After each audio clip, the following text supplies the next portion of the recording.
Hello नमस्कार, मैं doctor Rajneesh Kumar आप सभी का एक बार फिर से हार्दिक स्वागत करता हूं। पिछले वीडियो में मैंने टीजीटी पीजीटी हिंदी के पाठ्यक्रम और परीक्षा की रणनीति पर बातचीत किया था। आज मैं एक ऐसे टॉपिक पर बातचीत करने जा रहा हूं जो कि UGC NET, UP higher education, GIC, GDC के साथ ही टीजीटी पीजीटी के लिए तो महत्वपूर्ण है ही, इसके अलावा जो छोटी छोटी परीक्षाएँ होती हैं उनके लिए भी महत्वपूर्ण है। आज मैं रस पर बातचीत करूँगा। पिछले वीडियो में मैंने आचार्यों, प्रमुख संप्रदायों और उनके ग्रंथों पर बातचीत किया था। उसी क्रम में आज मैं रस पर बातचीत करूंगा। तो उम्मीद है कि आप लगातार इस वीडियो में बने रहेंगे और रस को रटने के स्थान पर समझने का प्रयास करेंगे, क्योंकि रस से संबंधित प्रायः सभी परीक्षाओं में सवाल आते हैं। कई बार पंक्तियाँ पूछ ली जाती हैं, कई बार रस के अंदर के बहुत सारे सवाल पूछ लिए जाते हैं कि इनकी संख्या कितनी है, भाव कितने हैं।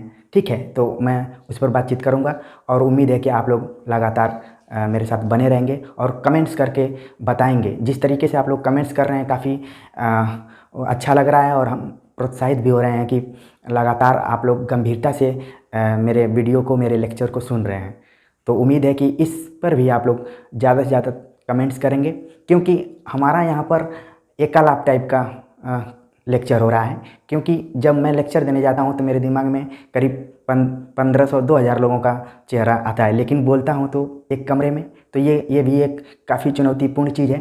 तो जब आप कमेंट्स करते हैं तो मुझे ये पता चलता है कि नहीं, हमारी बात को केवल मैं अकेले नहीं बोला हूँ, कई लोगों ने उसको सुना है और समझा है। ठीक है, तो रस पर जब कोई बातचीत करता है तो सबसे पहले रस के अर्थ पर बातचीत करें तो इसका अर्थ कई आचार्यों ने अलग अलग हिसाब से निकाला है। किसी ने कहा कि ये रस का मतलब होता है आस्वाद करना, किसी चीज़ का आस्वादन करना। कोई कहा कि रस से आनंद की प्राप्ति होती है। किसी ने कहा कि रस ब्रह्मानंद सहोदर है। ठीक, रस को ब्रह्मा का भाई माना गया और रस एक आनंद की अनुभूति देने वाला इस अर्थ में भी लिया गया। और रस किसी चीज़ का आस्वाद करना, तो जाहिर सी बात है कि रस का अर्थ आपको समझ में आ गया होगा। जिस चीज़ जैसे जैसे लोगों ने इसको अपने अनुसार इसका अर्थ निकालने का प्रयास किया है। मुख्य रूप से देखा जाए तो दो तरीके के लोग होते हैं, एक सरस होते हैं और एक नीरस होते हैं। जिससे आपका मन लगता है वो आपको सरस दिखाई देता है, सहृदय दिखाई देता है, और जिससे आपका मन नहीं लगता है तो वो चीज़ आपको नीरस लगती है, अरुचिकर लगती है, बोरियत महसूस होती है। ठीक वैसे ही जैसे क्लास में बहुत सारे टीचर्स पढ़ाते हैं, कई टीचर्स का क्लास आपको बहुत नीरस लगता है, कई टीचर्स का क्लास बहुत आपको सरस लगता है, पता ही नहीं चलता है कि कब क्लास ख़त्म हो गया। तो ये भी आनंद की अनुभूति है। ठीक है, तो कई बार जब आपको कोई भी काम करने में मज़ा आ जाता है तो वो भी एक रस का ही रूप होता है। ठीक है, तो उम्मीद है कि रस का अर्थ समझ में आ गया होगा, क्योंकि कई बार आप परीक्षाओं में जाते हैं और इंटरव्यू में खास तौर से तो सीधे पूछ दिया जाता है कि रस से आप क्या समझते हैं। ठीक है, तो उम्मीद है कि आप अपने दिमाग में इन सारी चीज़ों को बैठा लिए होंगे। रस पे सबसे पहले नाट्यशास्त्र में आचार्य भरत मुनि ने इसके रस और भाव पर बातचीत किया था।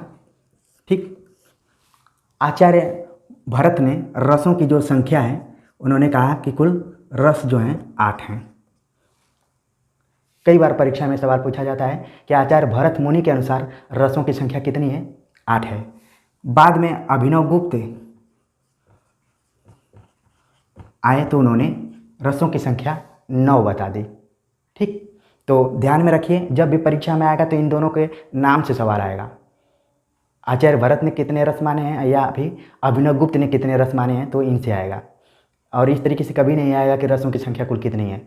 ठीक है, अगर इस तरीके से आ जाएगा बिना नाम का तो फिर उत्तर संदिग्ध हो जाएगा और उसमें सब लोग अपने अलग हिसाब से, कोई 8 लगाएगा, कोई 9 लगाएगा, कोई 11 लगाएगा। रसों की संख्या धीरे धीरे 11 तक भी पहुंच गई है। ठीक है, तो ये चीज़ें भी ध्यान में रखने की ज़रूरत है। इसके बाद जब भाव पर विचार किया तो जो आचार्य भरत हैं इन्होंने कुल 49 भाव माने हैं। कई बार सवाल आता है कि आचार्य भरत के अनुसार भावों की संख्या कितनी है, तो 49 है। ये परीक्षा में पूछा जाता है। अब वो 49 कैसे है? उन्होंने कहा कि 8 स्थायी भाव हैं और 8 सात्विक भाव,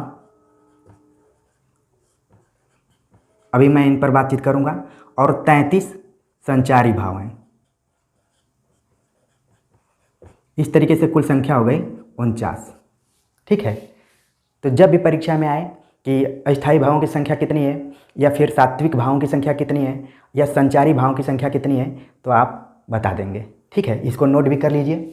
तो इस तरीके से मोटे तौर पर जो रस के बारे में जानकारी थी, जो तथ्यात्मक रूप से, उसको मैंने बता दिया। अब इसको समझने का प्रयास करते हैं कि जब उन्होंने रस पर विचार करते हुए अध्ययन किया तो किन किन चीज़ों पर ज़्यादातर जोर दिया। पहला है, उन्होंने एक रस सूत्र दिया। ये कई बार एग्जाम में पूछा जाता है और लिखा है और इंटरव्यू में भी पूछा जाता है। तो मेरी कोशिश रहती है कि लिखित परीक्षा के साथ साथ इंटरव्यू में किस तरीके से सवाल पूछे जाते हैं उसको भी बताते रहूँ। ठीक है, तो इसको आप लिखने का प्रैक्टिस करते रहिए। विभावानुभाव, व्यभिचारी भाव, संयोगाद्रस निष्पत्ति, इस तरीके से उन्होंने एक रस सूत्र दिया जिसमें विभाव, अनुभाव और व्यभिचारी भाव के संयोग से रस की निष्पत्ति उन्होंने बतलाई है। ठीक है, तो देखा जाए, विभाव प्लस अनुभाव प्लस व्यभिचारी भाव,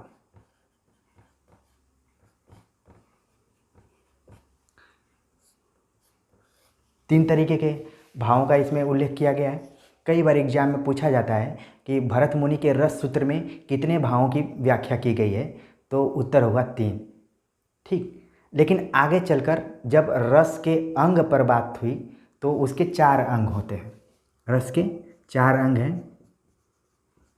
रस के अंग 4, उसमें विभाव, अनुभाव के साथ व्यभिचारी भाव, व्यभिचारी को संचारी भाव भी कहा जाता है, प्लस स्थायी भाव। ठीक है, ये इन 4 भावों का अध्ययन रस के अंग के अंतर्गत किया जाता है। तो ध्यान रखें, जो अनुभाव हैं इनकी संख्या 4, व्यभिचारी यानी संचारी भावों की संख्या 33 जिसका मैंने उल्लेख बता दिया था, और विभाव 2 हैं और स्थायी भाव 8 हैं। ठीक है, तो कई बार सवाल पूछा जाता है कि विभाव कितने प्रकार के होते हैं, तो उत्तर होगा 2। अनुभाव कितने प्रकार के हैं, तो उत्तर होगा 4।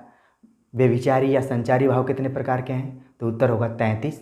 और स्थायी भाव कितने प्रकार के हैं, तो उत्तर होगा 8। ठीक है, इस पर थोड़ा सा हम विस्तार से बातचीत करें। ये रस के अंग के अंतर्गत आता है।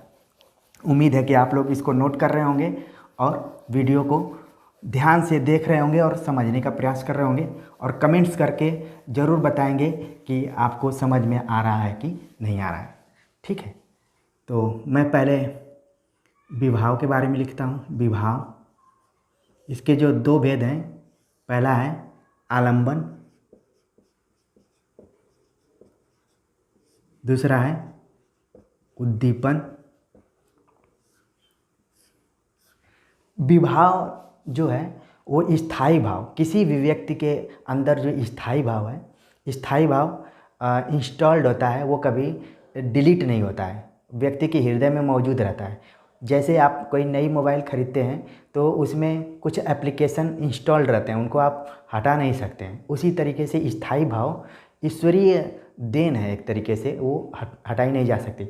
बाकी जो भाव हैं वो अनुकूल परिस्थितियाँ उत्पन्न होने के बाद ही मनुष्य के हृदय में जागृत होते हैं। ठीक है, तो जो विभाव का जो काम है वो स्थायी भाव के अंदर चीज़ों को जागृत करना है, मतलब भावों को जागृत करना है, विभाव का यही काम है। उसके जो टूल्स हैं, आलंबन है और उद्दीपन है।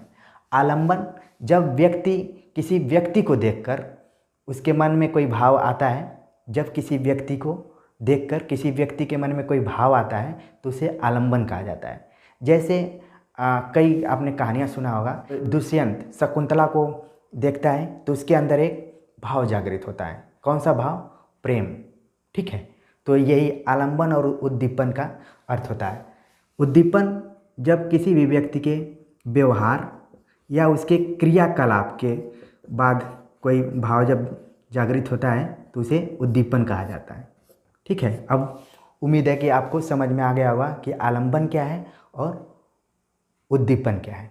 ये विभाव के दो भेद हैं। इसके बाद जो अगला भाव है अनुभाव। अब देखेंगे कि इसमें छिपा हुआ है, दो शब्द छिपे हैं, अनु प्लस भाव। ऐसा भाव जो बाद में आता हो, पहले नहीं आता है, वो बाद में आता है। इसकी संख्या कुल 4 बताई गई है, जिसमें कि पहला है कायिक,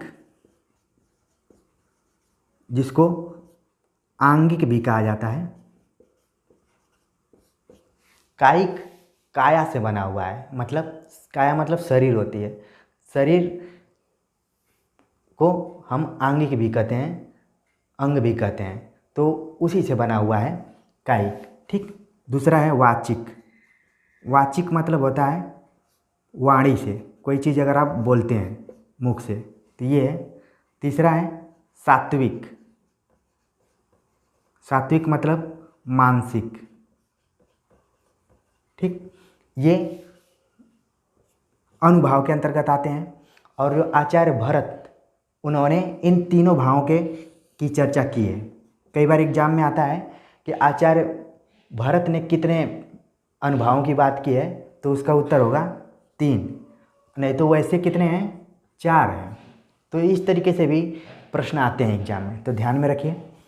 चौथा जो है वो आहार्य, मतलब जो वेशभूषा होता है उसके आधार पर अगर किसी के प्रति कोई भाव जागृत होता है तो उसे आहारिक कहते हैं। तो उम्मीद है कि आपको विभाव और अनुभाव ये दोनों समझ में आ गया होगा। इसके बाद इसी सात्विक जो भाव है ये 8 भागों में बांटा गया है, इसको भी देख लेते हैं। उम्मीद है कि आप लोग नोट भी कर लिए होंगे और मेरी बात को समझ भी लिए होंगे। और ऐसा नहीं है कि पहले आप कभी रस के बारे में नहीं पढ़े होंगे, अब इस बार आप लोगों का ये दोहराया जा रहा होगा, या फिर जो चीज़ें नहीं समझ में आई होंगी वो धीरे धीरे समझने का प्रयास कर रहे होंगे। कई बार पूछा जाता है सात्विक जो भाव है ये कितने भागों में बटा है, टोटल 8 भागों में। ठीक है, इसको देख लेते हैं, ये 8 कौन कौन सा है। तो पहला है स्तंभ, दूसरा है कंपन, तीसरा है स्वेद, चौथा है प्रलय, अश्रु, स्वरभंग। स्वरभंग कई बार सवाल पूछा जाता है। ठीक है, स्वरभंग के अलावा रोमांच, वैवर्ण्य, इस तरीके से 1 2 3 4 5 6 7 8, ये क्या है, सात्विक भाव है। स्वरभंग कई बार एग्जाम में पूछा जाता है कि किसके अंतर्गत आता है, तो इसका उत्तर होगा सात्विक भाव के अंतर्गत आता है। कंप आप समझ रहे हैं, स्वेद माने पसीना। वैवर्ण्य का अर्थ ये होता है कि जैसे किसी से बातचीत करते हैं तो अगर सरप्राइज करने वाली बात है या फिर कोई गंभीर बात है, चिंतित करने वाली बात है, तो व्यक्ति का जो चेहरा उड़ जाता है तो उसको कहते हैं वैवर्ण्य। या फिर खुशी की बात है तो चेहरा खिल जाता है। ठीक है, तो उसके लिए यह प्रयुक्त में किया जाता है। तो ये 7 8 सात्विक भाव हैं, ये भी एग्जाम में आएगा, तो उम्मीद है कि आप सही कर लेंगे। और देख लीजिए कि कौन कौन से इसके अंतर्गत भाव आते हैं। अब हम सबसे मोस्ट इम्पॉर्टेंट भाव के बारे में बातचीत कर रहे हैं, स्थायी भाव, जो कि हमारे हृदय में हमेशा के लिए मौजूद रहता है, उसको ख़त्म नहीं किया जा सकता और अनुकूल समय पाने पर वो जागृत होता है। ठीक है, स्थायी भाव है तो स्थायी इसके रस भी हैं। ठीक है, जो कि एग्जाम में कई बार पूछा जाता है इनसे। तो पहला जो भाव है वो है रति, और इसका जो रस है वो है श्रृंगार। ये आपने पढ़ा होगा। और श्रृंगार को रसों का राजा भी कहा जाता है। इसको रसराज कहा जाता है, रसराज। और ये 2 भागों में होता है, संयोग श्रृंगार और वियोग श्रृंगार। वियोग को कई बार विप्रलंब श्रृंगार भी कहा जाता है, तो आप इसको दिमाग में रखिए। दूसरा है हास, तो हास्य रस। तीसरा है उत्साह, तो ये वीर रस। ठीक, जब आदि काल आप पढ़ेंगे तो उसमें वीर रस की प्रधानता रहती है। मतलब जो राजा होता है हमेशा उत्साहित होकर युद्ध में जाता है। भक्ति काल में भक्ति के शरण में चले गए। रीति काल में श्रृंगार रस की प्रधानता हो गई। आधुनिक काल में भी भक्ति की बातें होने लगी, लेकिन देशभक्ति की बात। तो आप देखेंगे भक्ति काल में ईश्वर के प्रति भक्ति थी, और आधुनिक काल में आकर देश भावना, राष्ट्रीय भावना के प्रति जो भक्ति थी वो थी। ठीक है, आप देखेंगे मैंने बताया कि श्रृंगार 2 प्रकार का होता है, वैसे ही हास्य जो है ये 6 प्रकार का, और वीर रस जो है वो 4 प्रकार का। कई बार एग्जाम में ये भी पूछा जाता है कि कितने भेद हैं इसके, तो ये ध्यान में रखिए आप। इसके बाद जो रस है वो है क्रोध, मतलब रौद्र रूप जब धारण होता है किसी को। फिर इसके बाद शोक, तो करुणा।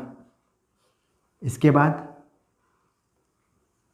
भय, भयानक। इसके बाद जुगुप्सा, एक भाव है जिसका है विभत्स रस। ठीक, इसके बाद निर्वेद, ये कई बार एग्जाम में पूछा जाता है, जिसका स्थायी भाव निर्वेद है उसको शांत रस कहा जाता है। आगे है, इनको आप लोग नोट कर लीजिए या किताब में दोबारा पढ़ लीजिएगा समझने के लिए, ये महत्वपूर्ण है। तो ये है। फिर इसके बाद है अद्भुत। अद्भुत को बोलेंगे विस्मय, अद्भुत। फिर भाव है वह वत्सल, वात्सल्य। फिर जो ईश्वर के प्रति जो भाव व्यक्त होता है उसे भक्ति रस कहते हैं, जिसको कि रूप गोस्वामी उज्ज्वल नीलमणि नामक किताब में उन्होंने इसका जिक्र किया है। तो ये है। ठीक है, इसके अलावा स्नेह, अगर किसी के प्रति भाव है तो उसका जो रस है वो है प्रयाण रस। तो इस तरीके से देखा जाए मोटे तौर पर तो इतने तरीके के रस हैं, लेकिन जब भी परीक्षा में आएगा कि जो आचार्य भरत ने कितने रसों को माना है तो आपका उत्तर 8 होगा। इसके अलावा तो तमाम आचार्य आगे आए और जोड़ते गए। जैसे कि वात्सल्य के बारे में बातचीत किया विश्वनाथ ने, ठीक है, इसके बारे में बात किया रूप गोस्वामी ने, ये भी कई बार एग्जाम में आ जाता है। और शांत रस के बारे में बात किया था उद्भट ने। ठीक है, ये सब आचार्य हैं जिनके नामों से आप परिचित भी होंगे, क्योंकि पिछली वीडियो में मैंने इस पर बातचीत किया था। ठीक, तो ये तो स्थायी भाव रहे और उसके साथ साथ जो रस हैं उनके बारे में आपको पता चल गया। अब संचारी भाव। संचारी भाव वो होते हैं जो कि इन भावों के साथ संचरण करते हैं, उनको अनुकूल मौका मिलता है तो उसमें वो शामिल हो जाते हैं। कहा जाता है कि अगर स्थायी भाव समुद्र है तो जो संचारी भाव है वो तरंग है। ठीक है, तो अब आप बात को समझ में आ गई होगी। संचारी भावों की संख्या कुल कितनी है? 33 है। 33 है। एग्जाम में बहुत बार पूछा जाता है कि संचारी भावों की संख्या कुल कितनी है? 33। तो आचार्यों ने, खासतौर से आचार्य रामचंद्र शुक्ल ने इस 4 कैटेगरी बनाई है, मतलब सुखात्मक, दुखात्मक, उभयात्मक और उदासीन। ये भी कई बार एग्जाम में पूछ लिया जाता है कि कितने तरीके के संचारी भावों के भेद किए गए हैं। 33 तो हैं, लेकिन उसमें से कुछ ऐसे संचारी भाव हैं जो कि सुख की अनुभूति में उसका यूज किया जाता है, जैसे गर्व, ठीक है, और दुखात्मक जैसे चिंता, उभयात्मक जैसे कोई विषाद है, उदासीन कुछ ऐसे भाव हैं जिनका ज़्यादा प्रभाव नहीं पड़ रहा है। तो ये है, ठीक है। तो खास तौर से आपको ध्यान में रखने की ज़रूरत है कि आचार्य रामचंद्र शुक्ल ने कितने भागों में बांटा है संचारी भावों को। और आगे चलकर देव और भानुदत्त नाम से दो आचार्य हैं। इन्होंने एक छल नाम का, छल कपट जिसको बोलते हैं, छल नाम का संचारी भाव खोजा, ठीक है। इसके अलावा आचार्य रामचंद्र शुक्ल भी पीछे नहीं रहे, उन्होंने एक भाव का नाम दिया चकपकाहट, चकपकाहट, ठीक। ये आचार्य रामचंद्र शुक्ल का। तो कई बार एग्जाम में आ जाता है कि चकपकाहट संचारी भाव की खोज किसने की, या फिर छल संचारी भाव को किसने खोजा। तो दो लोगों का नाम आता है, देव और भानुदत्त का, ठीक है। तो इस तरीके से देखा जाए मोटे तौर पर तो आपको रस के बारे में जानकारी हो गई होगी कि रस सूत्र में क्या है, कितने भावों की बात कही गई है, या फिर स्थायी भाव कितने हैं, संचारी भाव कितने हैं, अनुभाव कितने हैं, विभाव कितने हैं, ठीक है। इसके अलावा जो सात्विक भाव हैं उनके कितने भाग हैं, और सबके नाम आपके दिमाग में धीरे धीरे बैठ गए होंगे। और जो स्थायी भाव है उसके जो उससे संबंधित रस हैं, खास तौर से जो रस ज़्यादा पूछे जाते हैं उसमें श्रृंगार का स्थायी भाव ज़्यादा पूछ लिया जाता है, रति, वीर का पूछ लिया जाता है, उत्साह, क्योंकि हास्य का तो कोई भी पकड़ लेगा, ठीक है। इसके बाद शांत का पूछ लिया जाता है, बहुत बार एग्जाम में आता है, निर्वेद, ठीक है। इसके बाद जो जुगुप्सा वाला है भाव, वो विभत्स का पूछ लिया जाता है, जुगुप्सा। ये सब एग्जाम में बहुत महत्वपूर्ण है।